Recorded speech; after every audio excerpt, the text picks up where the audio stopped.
Hello Kothapalli కాదు speedup చేయకపోయారు. అది బాగా బాగా హాస్పిటల్ ఇబ్బంది అవుతుంది. స్పేస్ లేదు. తీసుకొస్తాను మొన్న వచ్చింది కదా, స్పీడప్ చేయండి. తర్వాత క్వాలిటీ చూడండి, నాకేమో డౌట్ వస్తుంది. ఏదిగా హానికోమ్స్ వచ్చినాయి, మొత్తం హానికోమ్స్ వచ్చినాయి. ముందు పోర్ట్కోలో టోటల్ హానికోమ్స్ ఆలోస్ తర్వాత అట్లా ఉంటుందా?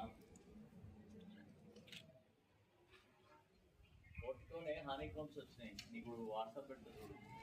తర్వాత 3 బోర్లు శాంక్షన్ ఉన్నాయి కదా, 3 బోర్లలో ఎన్ని వేసిండ్రు? మిగతా 2 వేయాలి. 3 శాంక్షన్ అయినట్టు కదా, ఒకటే మంచి పడ్డాయని. హానికోమ్స్ ఉన్నాయి, ఫోటో పెడతా చూడండి. మామూలు హానికోమ్స్ కావాలి. అంత ఉన్నదంటే 2 కారణాలు: ఇసుక మంచి లేకపోవటం, క్యూరింగ్ కాకపోవటం. ఉంటే ఈ ప్రాబ్లం రాదు. లేకపోతే ఉట్టిగానే అసలు స్కిల్ లేనట్టు కట్టి